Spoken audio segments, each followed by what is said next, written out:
hey, I bet you clicked this video thinking, oh man, I'm procrastinating on studying and I need some tips to study better. You're in luck because I have 5 tips. You follow these tips, I think it will definitely help you achieve your goals and achieve your study goals for sure. So I'm going to get right into it. So the number one thing on my list is get rid of any distractions, any phones or social media. Try to avoid looking at it while you're studying. And I know for some people this can be really hard, or for others, you always need to have your phone, you need to be called or whatever. Totally understandable. Try to keep it in a place out of reach, but you can still hear it, and try to avoid looking at yourself. It's an easy thing to know, but like actually implementing it when you're studying is kind of hard. Number 2, set a manageable goal that you can do in your whatever 1, 2 hours, 3 hours, 4 hours block of time to study. Because I find that if you have the full day to study, you kind of will waste it if you don't have any like goal or objective to get done. So I kind of like to do like, 1-2 hour chunks of like, hey, I'm going to do 500 words of studying or memorization if you're doing a language, or 25 math problems if you're doing math or engineering. And with that, it kind of helps me like keep things in check. And I'm like, okay, if I get this 25 problems done, I can maybe get done early, or I know what I need to like get done. And so for number 3 is kind of, if you have a chunk of time, break it up into manageable chunks. So like if you have 2 hours, you can either use the Pomodoro technique, which is 45 minutes on of like intense studying, 15 minutes of kind of like a break. You can go on your phone. I find that doesn't work for me because that 15 minutes turns into an hour and I waste more time. So I kind of have to be more regimented about it. So I usually break it up into 1-2 hour chunks, because after that I can't like physically focus. I get kind of distracted and it's not good. Okay, for the 4th thing, try to physically write as much as possible if you're trying to memorize or trying to learn something for the first time. I find that writing on paper is like the best thing to do.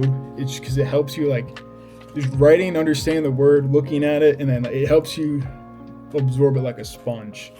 Now obviously it depends on what you're doing. If you're doing like language learning, I think flashcards work a little bit better, especially if you don't plan on writing the language.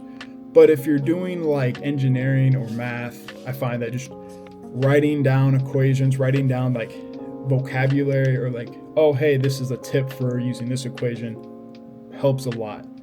And more on engineering, writing down the whole problem, that's kind of like waste of hand space. So I find it's better to just like take a picture on it, write on an iPad if you have that. But if not, write the loose information. Only write down what you need to know. But still, writing is king for learning and understanding stuff. Lastly, this is my biggest tip. Number 5 is try to eat before you study, because if you're hungry, it's just going to distract you and you just want to give up, go eat. And on top of that, make sure you're caffeinated or well rested.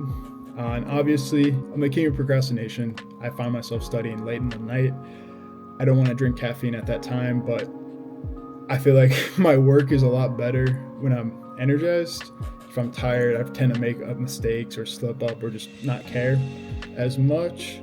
So I find that make sure I'm well fed and well energized, and that's kind of like working out, But yeah, so basically those are 5 tips to kind of like walk in. I wanted to make this video because I'm kind of at a stage in my life where I'm trying to like grind. It sounds kind of cheesy, corny, but I'm trying to use with what time I have now. I have a lot of extra time since I graduated college. I'm still in that mindset, is try to pass all my certifications for engineering, trying to learn Korean, trying to have more useful skills that I can use later on in life. And I just find that like, if you have time to do so, might as well do it more efficiently and get more stuff done. Yeah, not to sound crazy, but like studying, it's kind of like working out. At first, it kind of sucks. It's not fun. But if you find stuff you're interested in, or you realize, hey, if I put an effort into this, it's going to help me so much more in the future, I think that's super helpful. And it's a good perspective on, putting in time for the future. I think kind of goes hand in hand with working out. So yeah, I'm gonna put like a 2-hour time lapse. I just did this is after I just did 2 hours of, or 2.5 hours of surveying, studying. I have my exam next week. I'll probably make a video on it, but yeah, I'm not a surveyor, so it's kind of hard, but yeah. Anyways, yeah, peace.